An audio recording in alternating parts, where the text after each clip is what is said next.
Sports The place is here and the time is now. Let's take it round for round.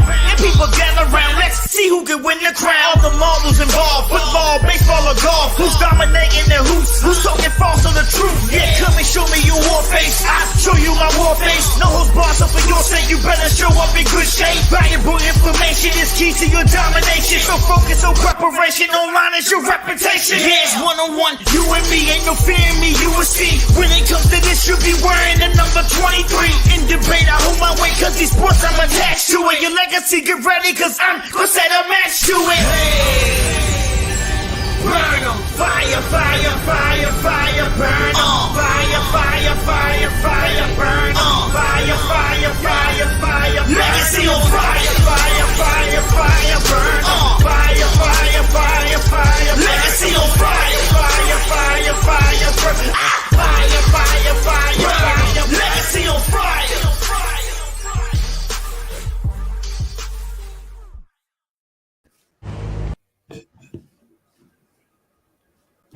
This week's panel, James Brown, Joe Dillard Jr., and special guest Courtlandt Griffin of the 3-Point Conversion and Anthony Fiuza of WBLZ Media. Welcome, ladies and gentlemen. We are here for another episode of Legacy on Fire, episode 36.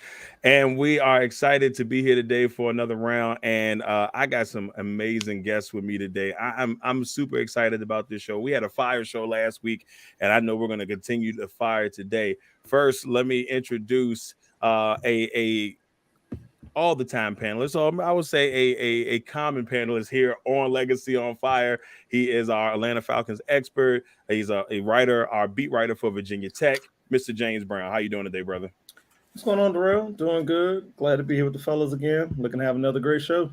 Hey, very excited to have you again. And to his, I guess on y'all screen would be to his right, he is the host of Commonwealth Sports Talk. He is our beat writer for William and Mary. I can go on and on. I mean, the guy just exudes greatness. And I'm hyping him. I'm hyping him right now. My man, Joe Dillard Jr. How you doing, Joe? Another day in paradise. If you follow along, man, we got to do what we got to do. So appreciate you having me. Hey, always, brother. All right, now y'all to our special guest with me, and right beside me on this one. He is from the 3-Point Conversion, as well as his show, the Halftime Show, which make sure y'all get a chance to check that out. My man, Courtlandt Griffin. How you doing, Courtlandt? Oh man, it's always good to be here, talk sports. You know what I'm saying? On Legacy on Fire, man. First time here, so I gotta make an impression. And hopefully not the last time. And last but not least, he is the host of the Making the Big podcast, and he is a part of WBLZ Media. My man, Anthony Fiuza. Anthony, how you doing, bro? I'm doing well. Your promo got me fired up. I need to go hit somebody. Well, that was the purpose. We want you to feel the flames here on this bad boy. We're gonna go ahead and get this party started right, y'all. We're gonna start off with one sentence, and the one sentence for today is Jimmy G. Jimmy G signed back with the San Francisco 49ers. They restructured the contract, or they made some moves to have him stay in San Francisco. A lot of people very surprised by this move, and I just want to hear from you all one sentence about Jimmy G staying with the 49ers. I'm going to start with my guest, and Courtlandt, what are your thoughts? One sentence on Jimmy G. This is the best case scenario for James Richard Garoppolo. This is the best. I like that. Anthony, what about you, man? One sentence. Well, I think the Niners basically told Trey Lance, yeah, we didn't have a trade partner, but we're not 100% sure you're our guy. Joe, one sentence. Thank you for allowing me to reapply with my late registration because I had no suitors. So therefore, I appreciate you allowing me to come back at a discount rate. I love it. James, one sentence. Oh, come on, man. Easy.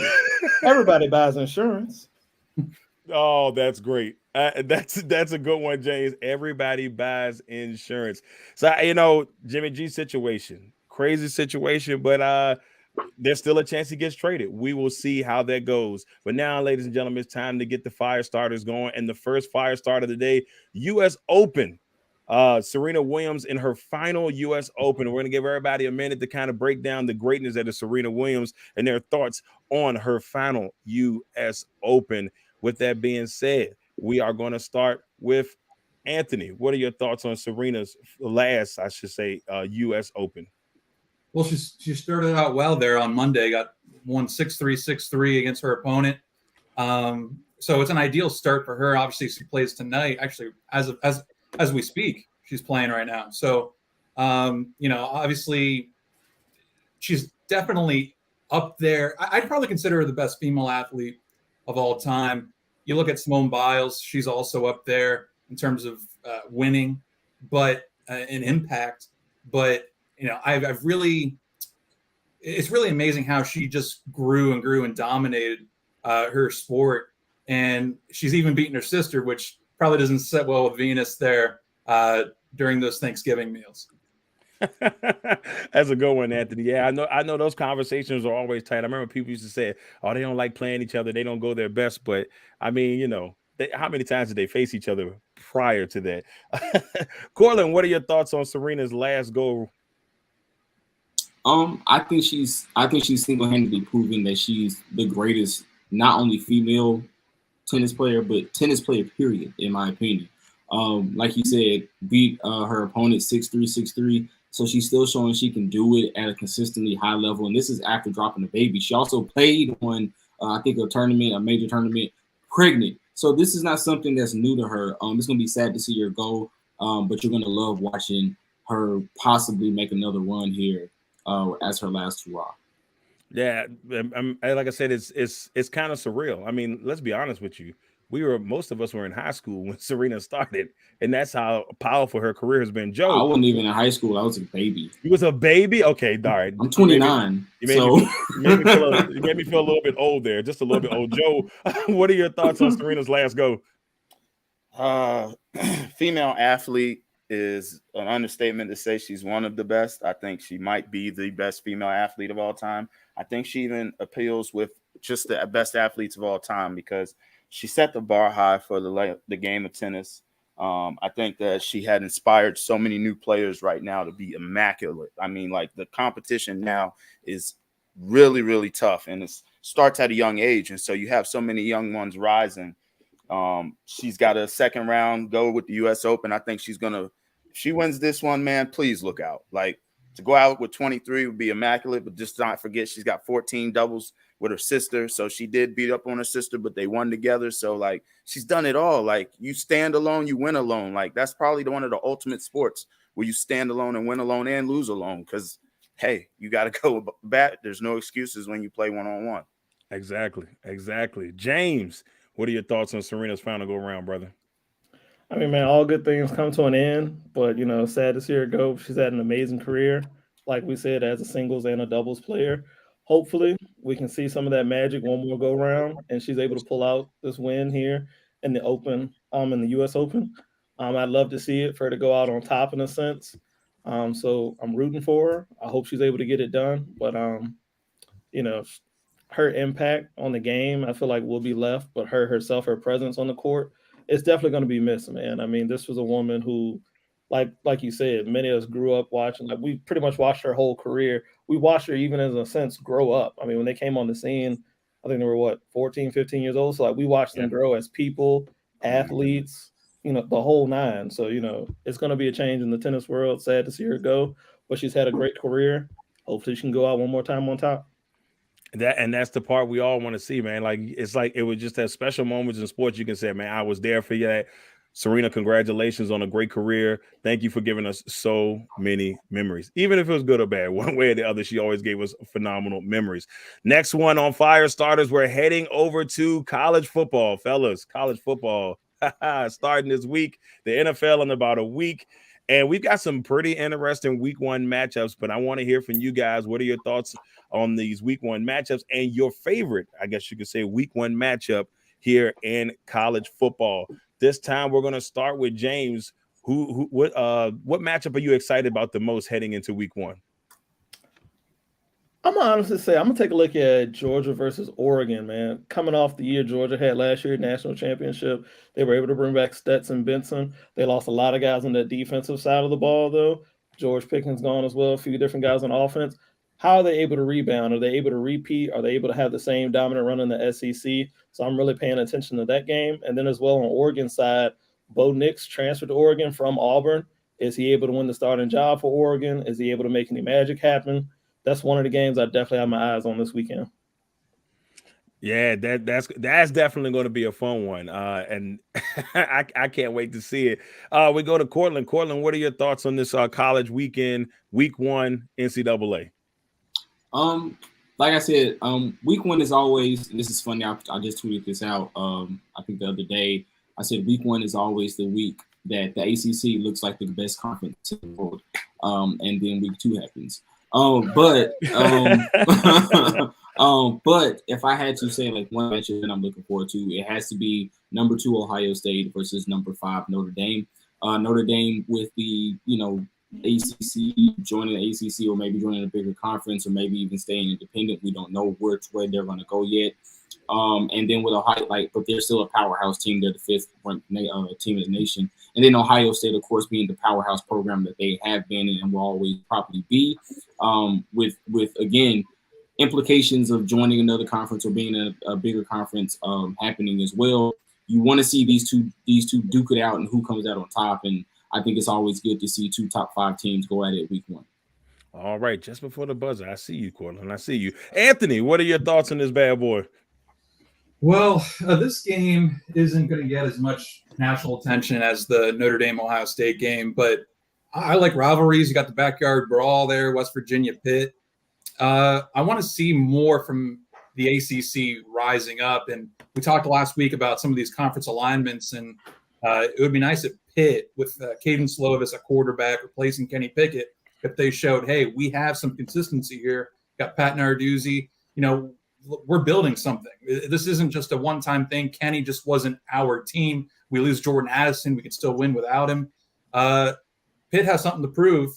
And I'm not saying West Virginia is the best opponent.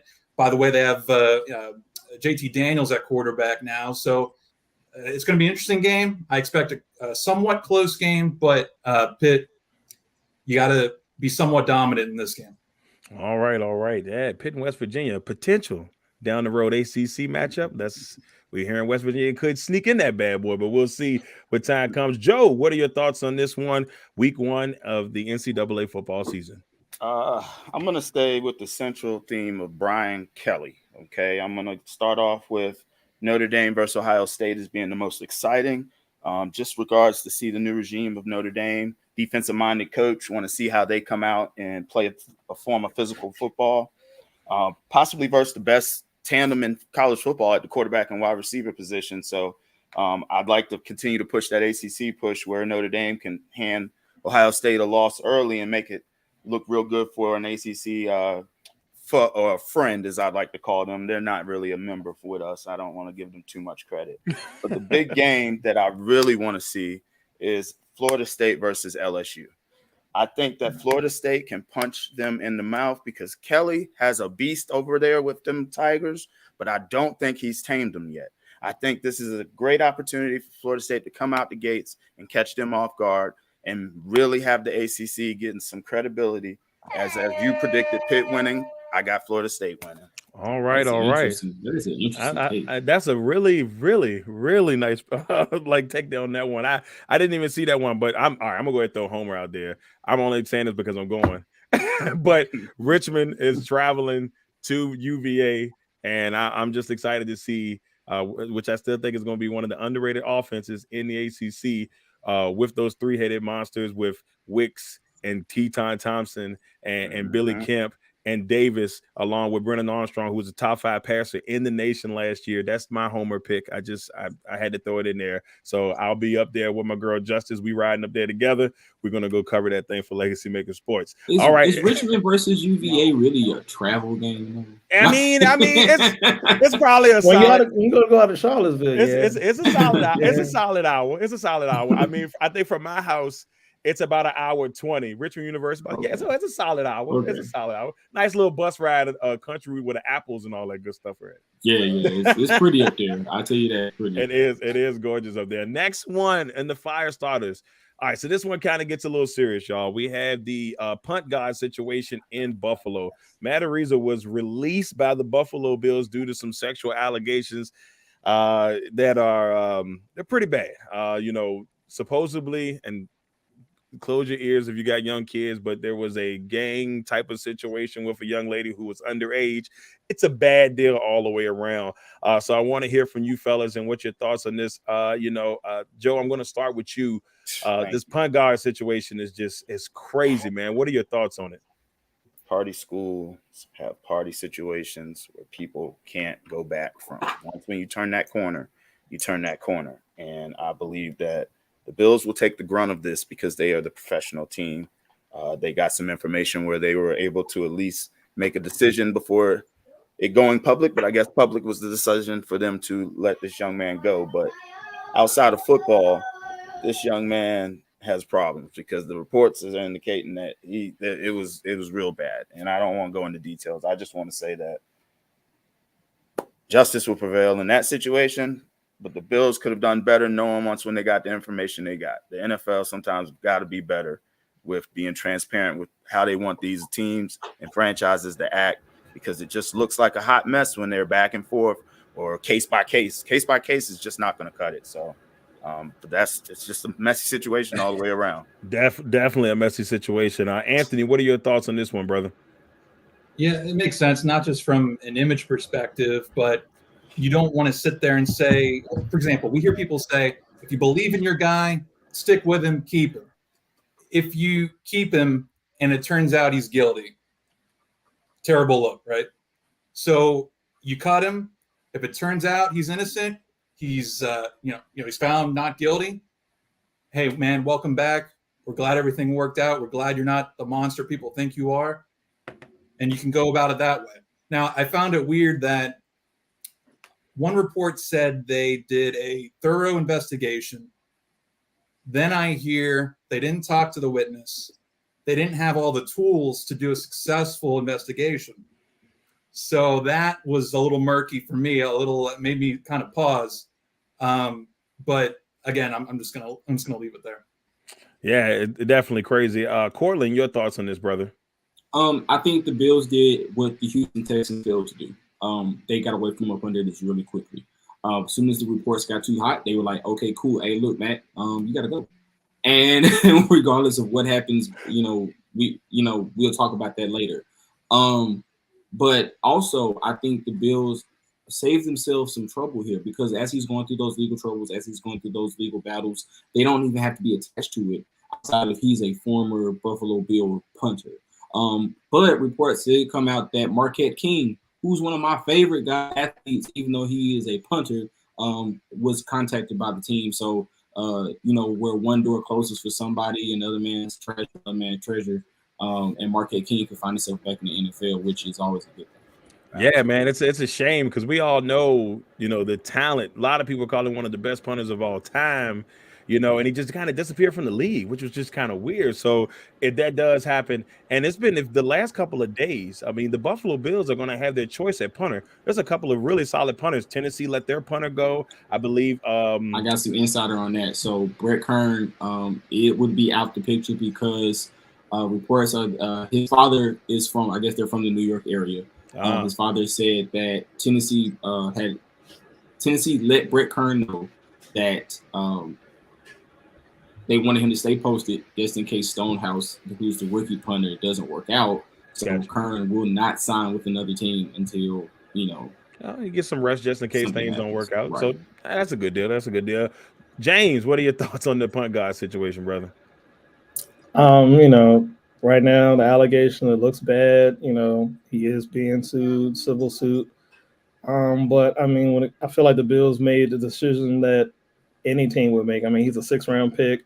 He's a punter. It's an easy decision to make. Allegations like this never look good until he's able to clear his name. The Bills gave him time to go ahead and focus on the situation by cutting him. It's simple. I mean, they can't have this going on. This is a bad look for their team.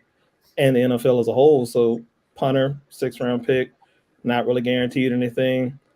Again, punters aren't as big of the part of the game as other positions may be. So they made the best decision they could to save face, give the young man a chance to clear his name, fight for himself, and move on. Yeah, it's here's a crazy thing about it. I think I was watching Pat McAfee show, and you go back and look at it, like he was set to be maybe a punter that probably brings punters in, like in the popularity. Obviously McAfee has had that feel, but everybody was talking about him, and now it's just like, wow, that thing turns so fast. It's a life lesson for everybody. You just got to be careful what you're doing out there, man, because things can change just like that. Partying and 80-yard punts, like he was kicking legit 80-yard registered punts out there. That's the crazy thing. He was out here doing his thing, man. That's well, that's and they had just released their other punter, and then this comes out, so hopefully they'll figure everything out there in Buffalo, and hopefully that justice is served one way or the other for Matt Ariza or the victim involved. All right, y'all, we're gonna head over to the Maine Flames. So our Maine Flames, 2 minutes on the Maine Flames, and our first one revolves, in some people's eyes, the GOAT, Mr. Thomas Edward Brady. Thomas Brady earned the number 1 spot on the NFL Top 100, and the question at hand is, did he deserve it? I heard a lot of talking about this and saying, man, they couldn't believe it. Some people were like, okay, it's Tom Brady. Tom Brady is Tom Brady, but I want to hear what you all have to say about Thomas Brady getting this I guess you could say achievement. So I'm going to start off with Courtlandt. What are your thoughts on this one? Tom Brady is the number 1 person on the NFL Top 100. Well, Darrell, you know how I feel the GOAT conversation. But as far as him being the best player in the NFL, I don't see it. I didn't see it last year. Now his numbers would say and warrant that. But when I look at guys like Aaron Donald, guys like John Taylor, guys like even a Derrick Henry or Aaron Rodgers, who was the MVP.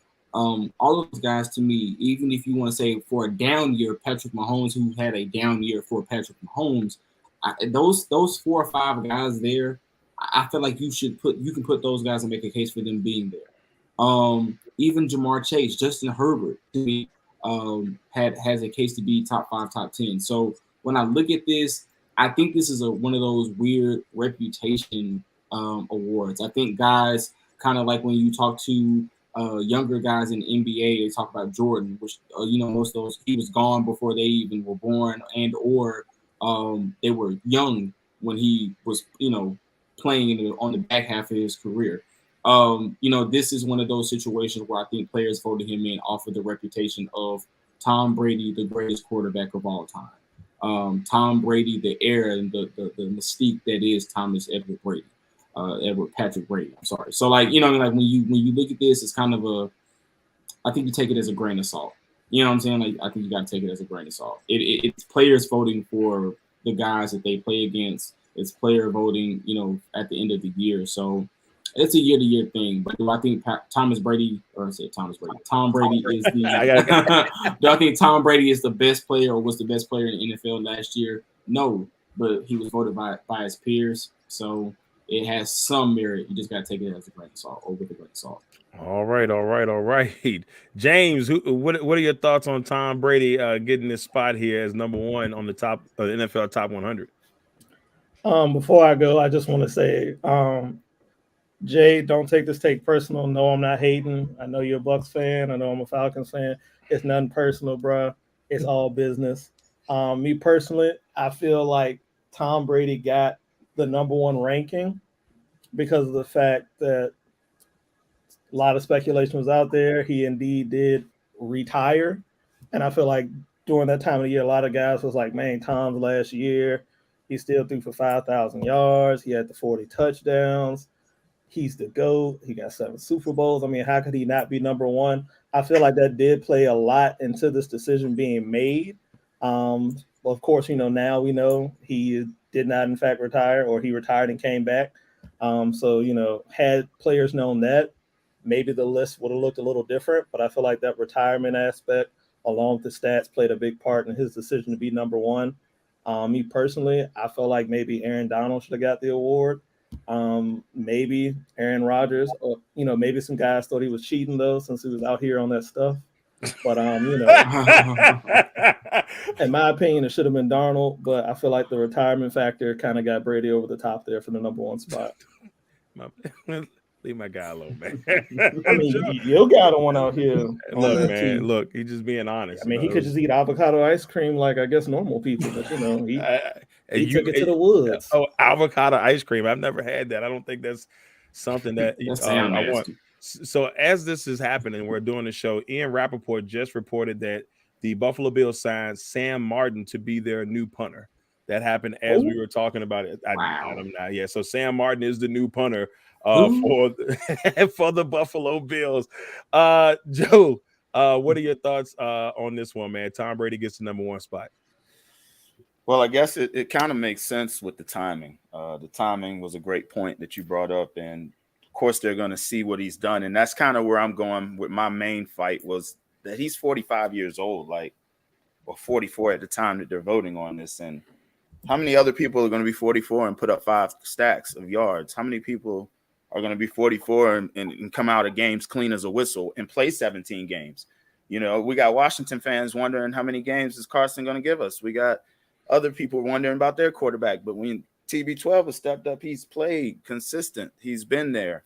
And, even with this line being shortened coming up this year, I know for a fact that he's going to adjust. I watch him go 55-10 on Washington, throwing at 2.2 seconds per snap because we had a great D-line years ago. You don't think he's going to do that now? He's cerebral. We're talking about Professor X in a wheelchair right now. That's who he is to the NFL. Wow. He is just moving people around. He doesn't have to do nothing, I mean, Dak loses his leg on an injury. He still gets paid because he's got more qualities of Tom Brady than he does of Lamar Jackson. So you have to know who is who and what is what. And Tom just needs to have that 3 to 5 step drop back, and he needs to see your defense. And that's it. And I mean, you have to recognize game. He's the GOAT. It took me a while to give him that credit. But just year after year, you're like, man, he is going to fall off a cliff, but we ain't going to know when. And then whenever it happens, you look back and it's 24 years, 23 years, however long of a body of work he's put together. Nobody else is doing that. Aaron Rodgers just ain't got the mentality to do it. Some guys is going to worry about the entertainment world and their product and their name more because everybody can't marry Giselle. So I think they just gave him. the heads up. Like, see you later, boss. We know Aaron Donald's better than you. We know, Patrick Mahomes is better than you. But we're gonna vote you number one on your way out, buddy. And that's what I think they did.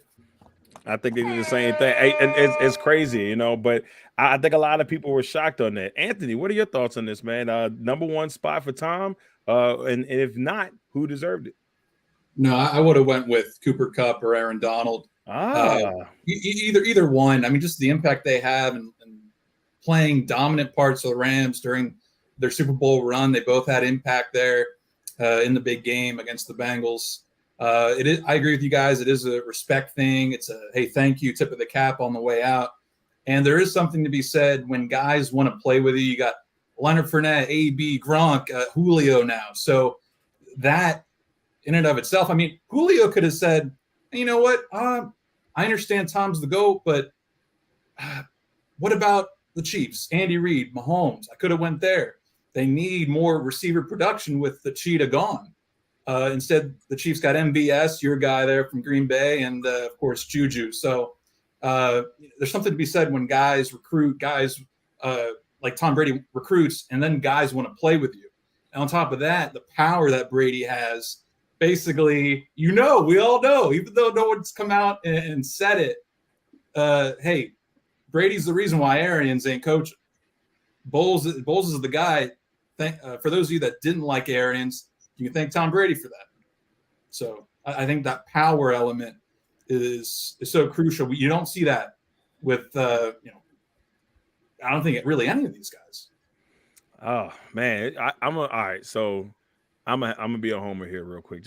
I got to do it. James, don't shake your head. Surprise there. I mean, come on. The man is the back-to-back MVP. That's all I'm gonna say.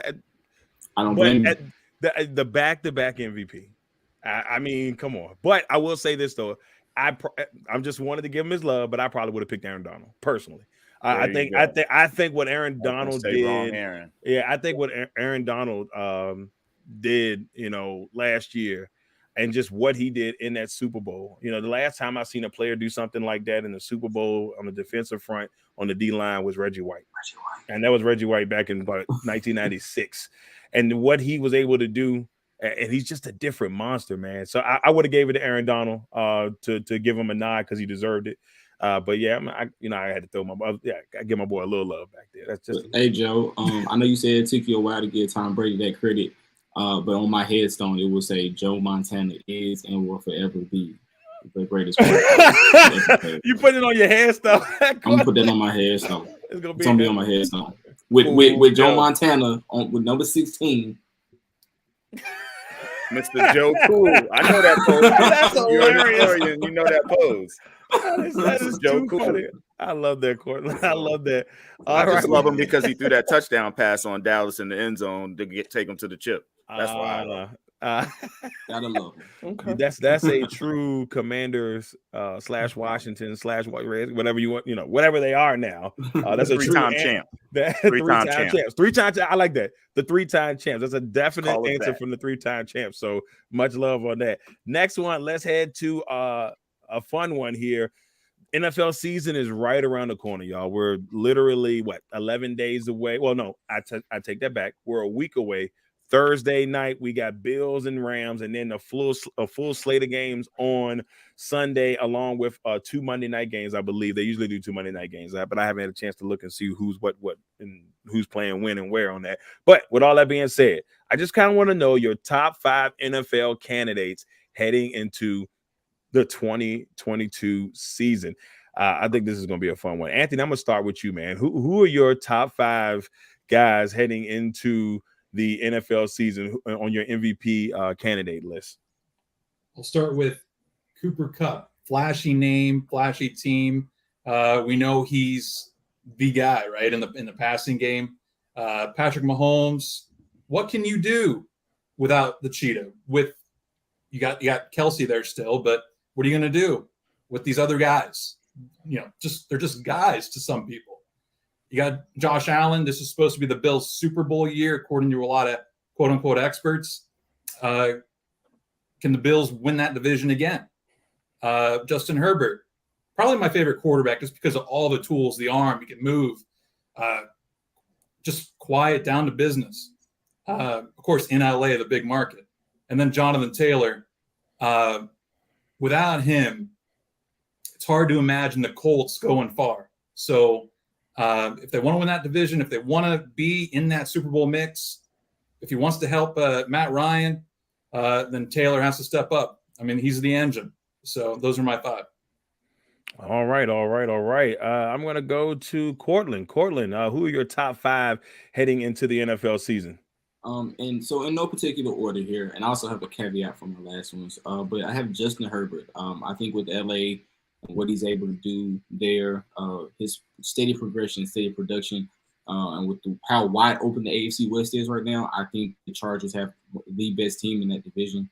I think he can be there. Josh Allen, of course, you got to throw Josh Allen in there. The man's been on fire the last couple of seasons. I think he's really I think he's really catching on to the game, and it's slowing down for him. I got to go to 2 running backs, 2 best running backs in the game. Derrick Henry, I think he has something to prove. He looks bigger, stronger, faster. Jonathan Taylor, of course, like he just said, if he steps up and the Colts win that division, who knows? If they make a run, who knows? He could definitely be in. So those 2 can be there. And my caveat, 2 AFC West quarterbacks, Derek Carr and Russell Wilson. I think both of those guys, have a chance to get it in any particular situation. It's just one of those things where. Can y'all hear me? Yeah. Okay, I'm sorry. I don't know. It seemed like it went out. Derek Carr, Russell Wilson. I'm sorry, not Westbrook. Wilson. Both of them have new weapons. Wilson is with a new team with the Broncos. We know KJ Hamler, Courtland Sutton, and Jerry Jeudy. Those guys, that defense, that team, they can definitely make a run, and I think Russell Wilson can look like the Russell Wilson of old, and have an efficient season. And then, of course, like I said, Derek Carr stealing away his former Fresno State teammate from your Green Bay Packers, Darrell. Oh, yeah. There's no questions with adding with Hunter Renfrow and those guys and that defense. Whoever comes in first or second or third in that division, I mean, honestly, who knows? I think either both of those guys can be in that conversation. All right. Joe, I'm swinging to you, brother. Your top 5 heading into the NFL season MVP candidates. Man, you gave me 2 minutes, so I know I can fit 6 in, maybe 7. I just got to. I mean, you guys were great, so it's just, and I've got some sleepers, but I just, as you go down the list, you understand that. Okay, Justin Herbert on the outside looking in, and I got a sneaky one for you because this is biased, but Terry McLaurin will have a good year, a very high year after being paid. I think he's a loyal guy, and I think he's going to work twice as hard after them rewarding him. So those are my outsiders in. All right, 5th is Josh Allen. I think he's going to do what is expected. Unfortunately, the other pieces is what Buffalo and the world is waiting on, not him. Therefore, unless he does something magical, it's not going to happen. And so I just think he's going to have a good year, maybe even above average. They may win the division and have 1 or 2 seed, but it's not going to be what we're looking for at that MVP height. 4, Justin Jefferson.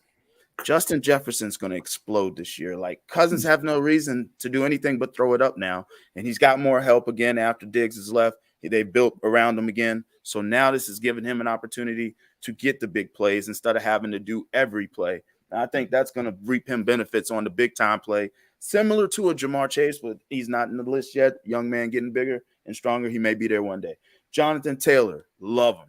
He is the engine. You are 100% right. Jonathan Taylor just flat out is his vision, his cuts, his ability to break tackles, power. It is amazing how he just continues to be an engine coming out of Wisconsin. I mean, just a engine. So 2 is A-Rod. Got to give A-Rod his credit. He's going to have to – he's one of these tell me why you don't love me years. Like, he's going to really have a good year just because you think he's not going to have a good year, or because now – your boy's gone, so now he's going to say, I'm going to play great. Hurts every time. Hurts every time. Number 1 is my Joe Namath of our modern day, Joe Burrow. He's going to have something to prove. And it's not going to be great that it's going to be a championship because it's hard to repeat. But at the end of the day, Burrow's going to still give you the fire, and that's what's going to elevate Chase and the weapons that he has. But Joe Burrow is your MVP of this year. I like that. I like that. James, your top 5 NFL MVP candidates heading into 2022. All right, let's get into it. I say number 1, probably the front runner, of course, is going to be Josh Allen. I mean, like Anthony said earlier, this is Buffalo's year. They're the media favorite, the media darling to win the Super Bowl this year. So with that being said, of course, the quarterback's going to be looked at as a major part of that. I can see him definitely winning MVP this season. I'm going to go 2nd, Patrick Mahomes. I mean, the guy is, in my opinion, number 1 quarterback in the league. I know a lot of people think that with Tyreek Hill gone, that the Chiefs are going to fall off a cliff, but I feel like it's more so you still have the engine that drives the car, or the engine that drives the train, which is Mahomes. He's still got weapons around him. He's still got Andy Reid as the play caller and running the offense. The Chiefs are going to be fine. Mahomes could definitely be an MVP front runner. 3rd, I'm going to go with another quarterback. This is the guy who hasn't yet gotten a single MVP vote in his career, but now he's in a situation where that could change. He can make some moves happen. I'm going to go Russell Wilson. He's in Denver now, got an offensive guy. They're going to let him cook, it seems. He's going to be chefing it up out there in Denver. He's got weapons around him, got a decent offensive line, got some decent running backs, decent defense as well. Russell can make some things happen this year. That's 3. 4, I'm going to go with the guy that's not a quarterback. I'm going to go with Devontae Adams in Vegas this year for the Raiders.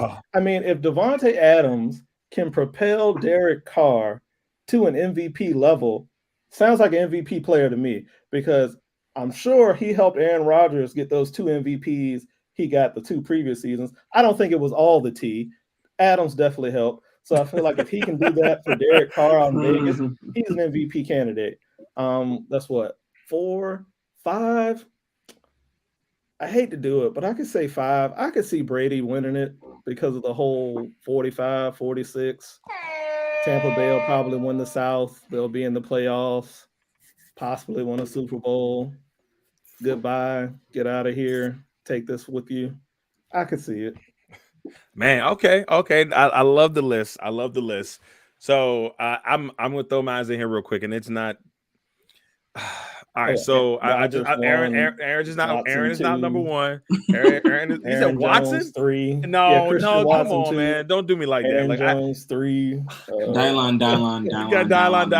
Yeah, come Packers, on, man. Packers. I mean, obviously, I'm gonna have Aaron in the mix, but he's not my number one. I got Josh Allen winning the MVP this year. I do have. I think after that, I had Derrick Henry because I feel like Derrick Henry, in my opinion, was on the way to probably shocking some people last year and getting it before he got hurt. For a man to be able to be hurt and still have the Russian lead for, I don't know, 4 or 5 weeks after the fact. It took a couple weeks. 4 weeks. 4 weeks he had the Russian lead, and he was only finished top 10. And still finished top 10. And that's the guy. Like, you know, I want to see him win the MVP personally. He's my personal, between him and Allen. I want those are my 2 favorite non-Packer players in the league. So I got Allen 1, I got Henry 2. I'll put Aaron at 3 out of respect. Then I got Derek Carr. I agree kind of with what you were saying about Devontae Adams elevating the game, but you got Devontae, you got Waller, you got Renfro. And if you're not making something happen with those 3 studs, if they're all on the field at the same time and Jacobs in the backfield, you know, you've got to have a great. He was looking good last year at certain points. Can he have it? Can he handle it for the whole year? And then 5, I'm gonna give it to Jonathan Taylor because Jonathan Taylor just had a stud of a year. And hopefully, you know, him and Matt Ryan and the crew get it together out there in Indianapolis. They should win the division in most people's eyes, but you can't look past Tennessee. And you definitely, I'm not going to say the Jaguars, but I think the Jaguars are going to surprise a couple people this year. So those are my top 5 MVP candidates heading into this wonderful 2022 season. All right, everybody. What was that? Don't forget, though, we're not too far removed from Derek Carr in 2016 being an MVP candidate. That's true. That's true. Derek Carr killed it that year before he got hurt. Oh, my God. He was on fire. He was on fire that year before he got hurt. He's got the talent. And it's hard not to root for him, especially after watching what he had to go through last year leading that team. Just being a leader on that team last year was, to me, I mean, if I could have gave him an award for that, he would have deserved it. They went through a lot. And what did he have in 2016 that he hasn't had since? A number one receiver. Yeah. That's true. He's got that. And so that's why I said, like, this is a big year for him.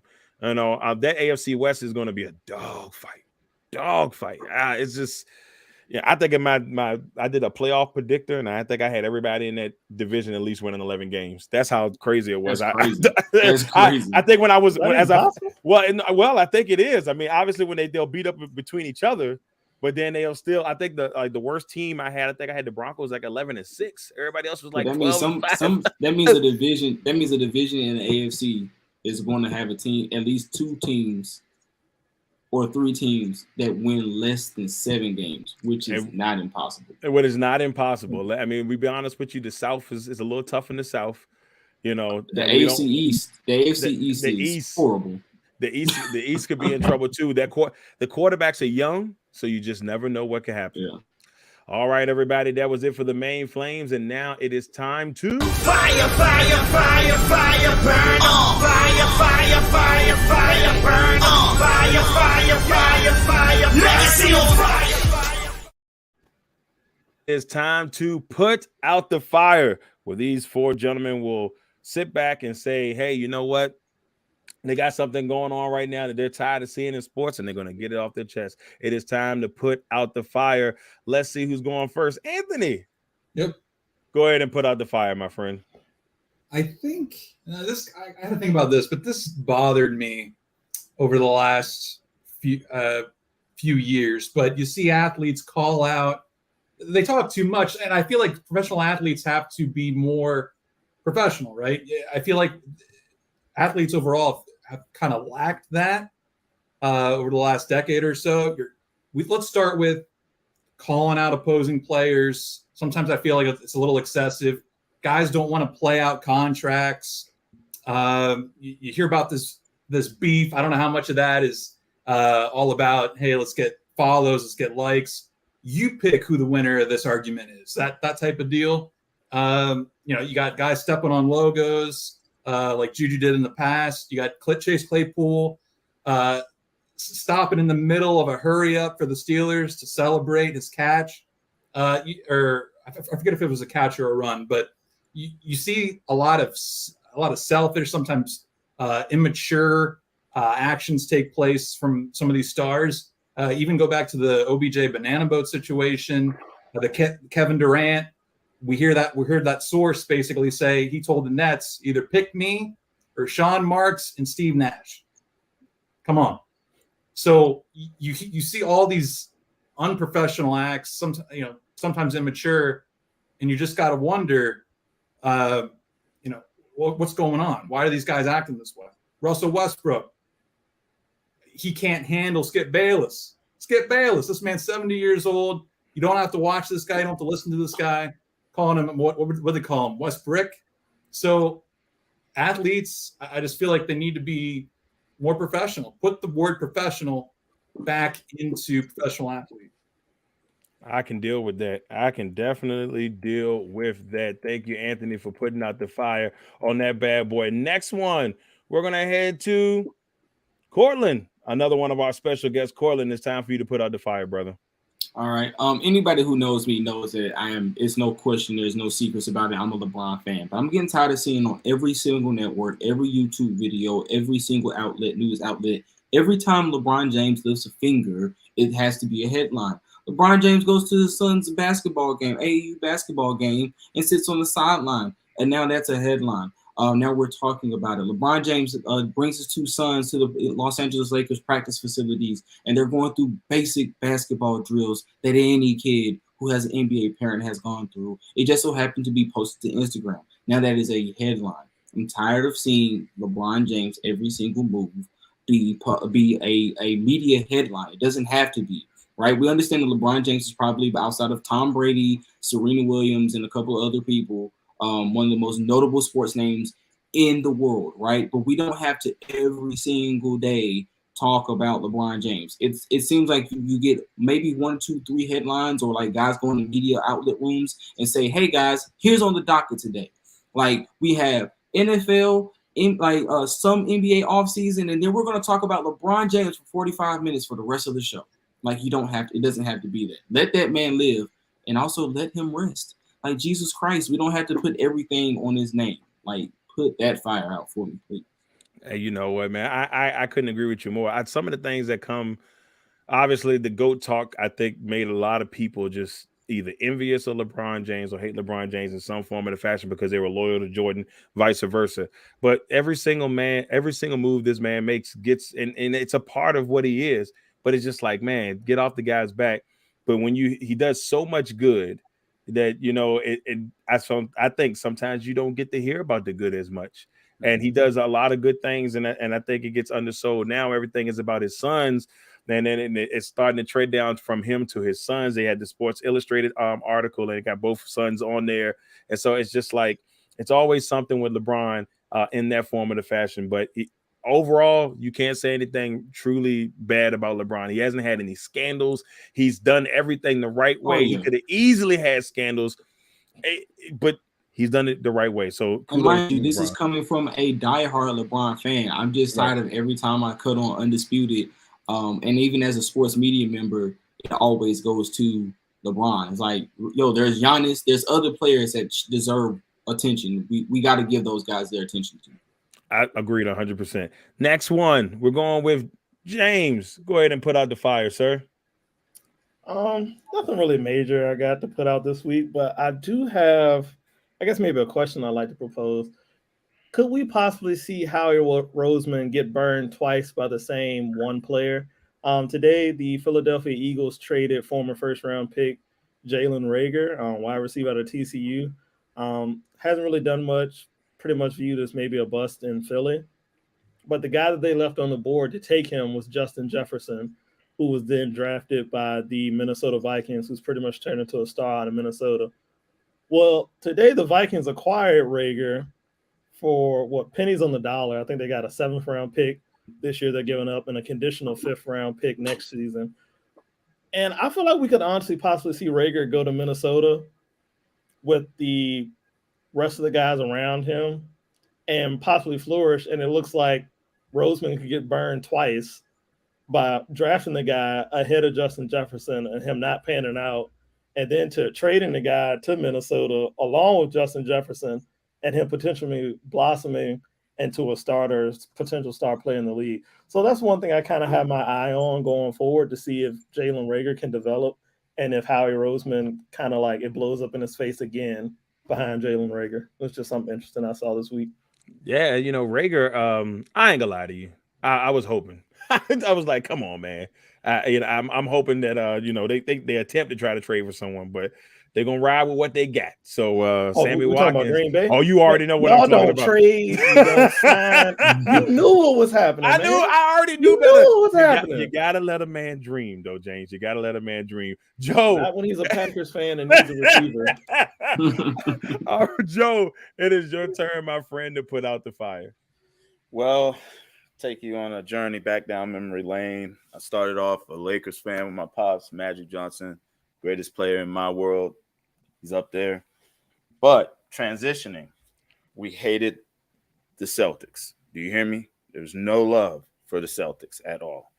And I continue moving forward because Magic retires. Pat Riley says he can't do it anymore. You saw the Dynasty show. Now he goes where? New York. And who's a Knicks fan at age 12? Me, Knicks fan. We've got a bruiser team. We're doing great. Who do we hate? Boston. Who is the guy that is holding the Knicks right now from being a powerhouse? Boston's own Danny Ainge. I am so tired of him in this pick chasing hunt right now. He got 4 from Minnesota. The Knicks offered 3. Please just take the 3 and move on, Ainge. You are so greedy. Give me my You guy. are a Boston greedy, needing, shouldn't even be in the NBA because of the way you left Boston and then you just go to Utah. Wonder why. I wonder where could he possibly go after Utah that would take Danny Ainge. So he's really grinding my gears right now, holding on to Donovan Mitchell. And you just know there's nobody else in the league that got 4 first-round picks for you. And here we are still.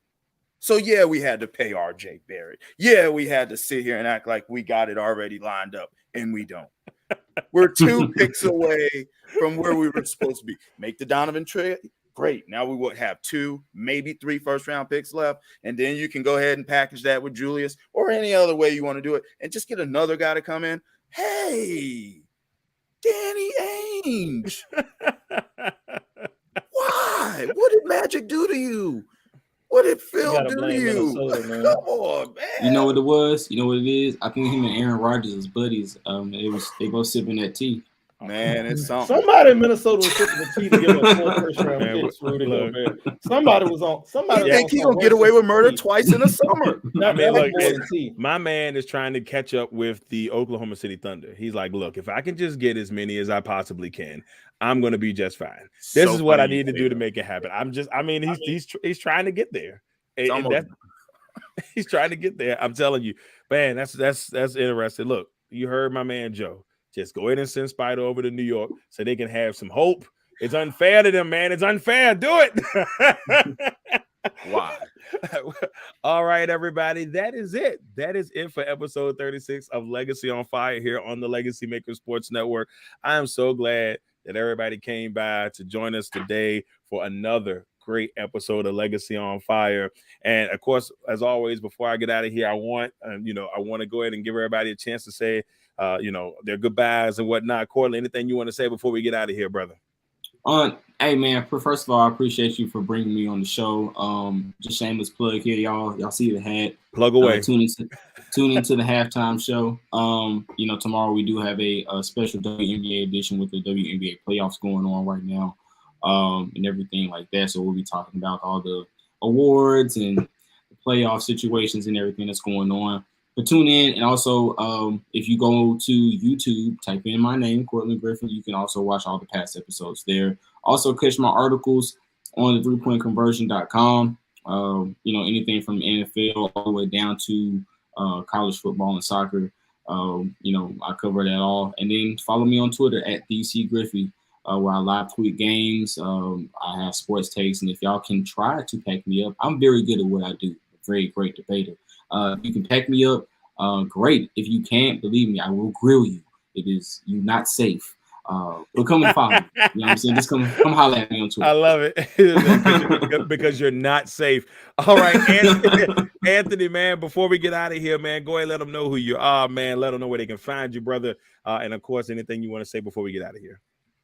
Yeah, I appreciate the opportunity to come on and having these discussions with you guys about some hot topics. And then on top of that, check us out on Twitter at Making It Big 1 for Making It Big. We're on Spotify, iHeartRadio, Spreaker. My favorite's probably Spotify, but I won't tell the other networks that.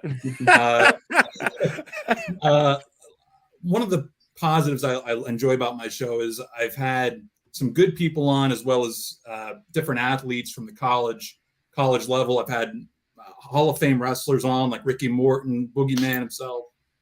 And then last week, not only did I have Darrell on from this lovely Legacy Maker Sports Network, I had Russ Eisenstein, Ohio Bobcats football announcer, had Penn State announcer Steve Jones, and those two teams battle week 2. So it was just awesome. Both guys giving me their insight, giving me their time for that, for their upcoming season. So it's reasons like that why I love the platforms we have with podcasting and YouTubing. Just having these.